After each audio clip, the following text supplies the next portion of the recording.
సమగ్ర శిక్ష సిద్దిపేట జిల్లా డిజిటల్ క్లాసులకు స్వాగతం సుస్వాగతం. ఈరోజు మనం 10వ తరగతిలోని అధ్యాయం 12 త్రికోణమితి అనువర్తనాలు అభ్యాసం 1లో రెండవ భాగం గురించి తెలుసుకుందాం. అంటే మనం మొదటి భాగంలో 3 క్వశ్చన్లు గురించి నేర్చుకున్నాం. ఈరోజు మిగతా 3 క్వశ్చన్ల గురించి ఈరోజు మనం తెలుసుకుందాం. నా పేరు నోముల చంద్రారెడ్డి, జిల్లా పరిషత్ ఉన్నత పాఠశాల రామవరం, మండల అక్కన్నపేట్. మనకు ఆల్రెడీ తెలుసు, దృష్టి రేఖ తర్వాత క్షితిజ సమాంతర రేఖతో ఏర్పడేది ఒక లంబకోణ త్రిభుజాన్ని మనకు తెలుసు. ఇక్కడ క్షితిజ సమాంతర రేఖ ఉంది, ఇక్కడ క్షితిజ సమాంతర రేఖ, దృష్టి రేఖ, ఇదేమో ఒక తాటి చెట్టు. వీటి మూడుతో కలిసి ఇది ఏర్పడిన మనకు ఒక లంబకోణ త్రిభుజం ఏర్పడుతుంది. ఈ క్షితిజ సమాంతర రేఖకు దృష్టి రేఖ కన్నా పైన ఉంటే క్షితిజ సమాంతర రేఖతో దృష్టి రేఖ చేయు కోణాన్ని ఊర్ధ్వ కోణం అంటారని ఇంత ముందుకు మనం తెలుసుకున్నాం. మరొకసారి గుర్తు చేసుకుంటున్నాం. ఇక్కడ కూడా హారిజంటల్ లైన్ అంటే క్షితిజ సమాంతర రేఖ, లైన్ ఆఫ్ సైట్ అంటే దృష్టి రేఖ, యాంగిల్ ఆఫ్ ఎలివేషన్ అంటే ఏమో ఊర్ధ్వ కోణం. మనం ఊర్ధ్వ కోణం తెలుసుకున్నాం. ఇంకోటి మనము ఇంతకుముందు క్లాసులో తెలుసుకున్న ఏంటంటే నిమ్న కోణం అంటే ఏంటి తెలుసుకున్నాం. నిమ్న కోణం అంటే ఏంటంటే క్షితిజ సమాంతర రేఖకు దృష్టి రేఖ క్రింది వైపున ఉంటే క్షితిజ సమాంతర రేఖతో దృష్టి రేఖ చేయు కోణాన్ని నిమ్న కోణం అని అంటారు. ఇది కూడా మనం ఇంతకుముందుకు తెలుసుకున్నాం. ఇక్కడ హారిజంటల్ అంటే ఏమో క్షితిజ సమాంతర రేఖ అవుతుంది. ఇక్కడ యాంగిల్ ఆఫ్ డిప్రెషన్ అంటేనేమో నిమ్న కోణం అవుతుంది. లైన్ ఆఫ్ సైట్ అయితేమో దృష్టి రేఖ అవుతుంది. ఈ రెండు కూడా అంటే ఊర్ధ్వ కోణము, నిమ్న కోణం మనము ఇంతకుముందు క్లాసులో క్లియర్గా తెలుసుకున్నాం. ఒకసారి మనం వాటిని గుర్తు తెచ్చుకున్నాం. తర్వాత మనము ఒక లెక్క చూద్దాం. పవన్ 10 మీటర్ల ఎత్తుగల స్తంభాన్ని 3 బలమైన తాళ్ళ సహాయంతో నిలబెట్టాలనుకున్నాడు. ఒక్కొక్క తాడు స్తంభంతో 30 డిగ్రీల కోణం చేయవలసి ఉంటే ఎంత పొడవు గల తాడు తీసుకోవాలి? ఇది క్వశ్చన్. దీనికి కొన్ని సూచనలు. ప్రతి తాడు యొక్క పొడవును కనుగొనడానికి ఒకే తాడు యొక్క పొడవును మేము కనుగొంటాం. ఇది అన్ని తాళ్ల పొడవుకు సమానం. తాడు 30 డిగ్రీల కోణంలో వంపు తిరిగినందున ఇది లంబకోణ త్రిభుజాన్ని ఏర్పరుస్తుంది. మరియు త్రికోణమితి నిష్పత్తిని ఉపయోగించడం ద్వారా తాడు యొక్క పొడవును ఇలా మనం లెక్కించవచ్చు. దాని గాను మనము ఈ సమస్యకు సంబంధించిన పటాన్ని ఒకసారి చూద్దాం. ఇది మనకు కావాల్సిన పటం. ఈ విధంగా తాళ్లతో బిగించబడి ఉన్నది.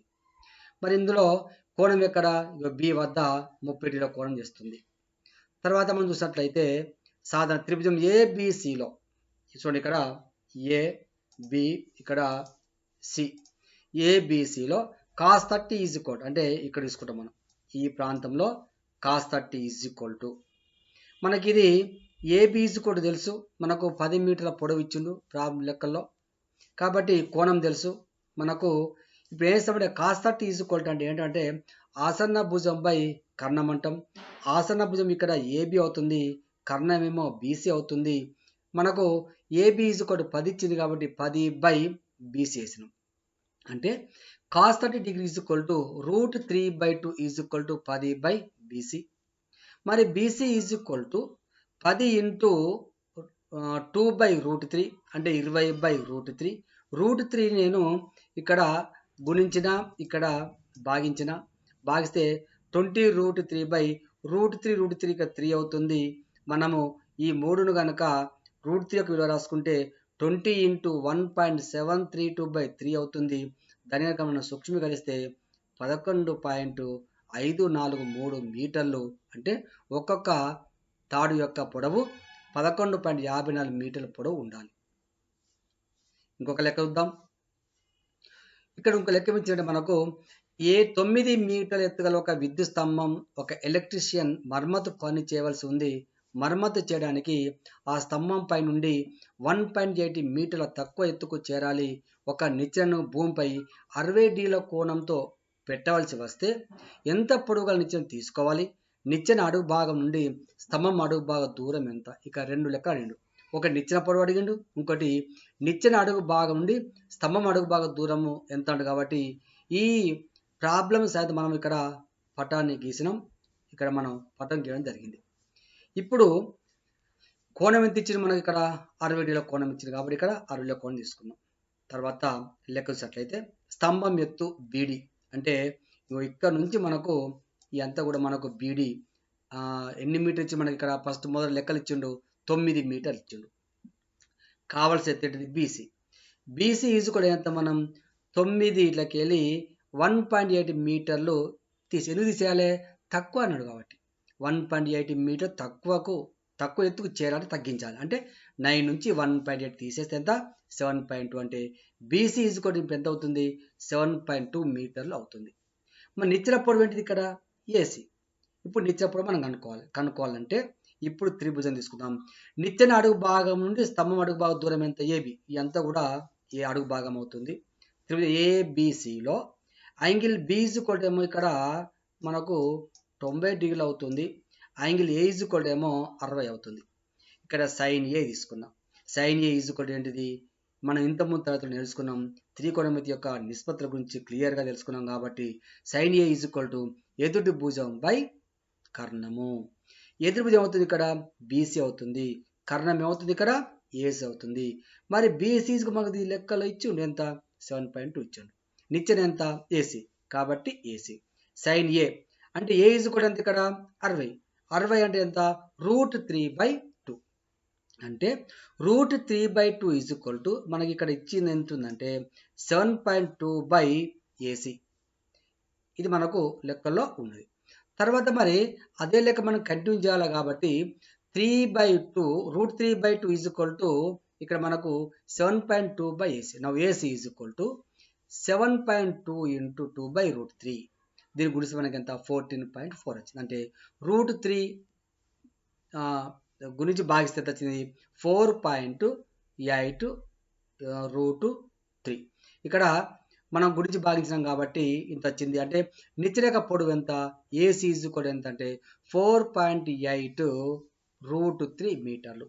ఇక్కడ మీకు క్లియర్గా అర్థం కాదు. ఇక్కడ 20 దీని వేస్తే సేమ్ మళ్ళీ ఇంతకుముందు ప్రాసెస్లో √3 గుణించి భాగిస్తాం. ఇక √3 అవుతుంది, ఇక 3 మిగులుతుంది. 3 1 అంటాము, 3 4 12 అంటాము, ఇక్కడ 2 మిగులుతుంది, 3 8 24 అట్లా. అందుకని 4.83 వచ్చేసింది. ఇప్పుడు నిచ్చెన పొడవు వచ్చేసింది మనకు. అదే త్రిభుజంలో tan A is equal to ఎదుటి భుజం బై ఆసన్న భుజం అంటే BC by AB is equal 7.2/AB. ఎందుకు? బీసీ ఎంత మనకు తెలుసు? 7.2 అంటే ఆసన భుజం ఎంత? AB. ఇక్కడ మనకు ఈ క్రింది భాగం అంతా కూడా ఇది AB అవుతుంది, ఇది మనకు BC, ఇదేమో BC అవుతుంది, ఇదేమో మనకు AC అవుతుంది, ఇది మనకు అనుకున్న ఇక్కడ కోణం. దేర్ఫోర్ ఇప్పుడు tan 60 ఇక 60 డిగ్రీస్ ఇచ్చింది. tan 60 ఈజ్ ఈక్వల్ ఎంత? √3. అంటే √3 ఈజ్ ఈక్వల్ టు 7.2/AB. చూడండి 7.2/AB. Now AB is equal 7.2/√3. Same ప్రాసెస్లో √3ని గుణించి భాగించిన ఇక 3 వచ్చింది. ఇక్కడ 3 1 అన్న, 3 2 6 అన్న, 3 4 12 అన్న, అంటే 2.4 √3. నౌ నిచ్చెన అడుగు భాగం నుండి స్తంభం అడుగు భాగం దూరం is equal to AB is equal to 2.43 root. ఇది మనకు కావాల్సిన త్రిభుజం.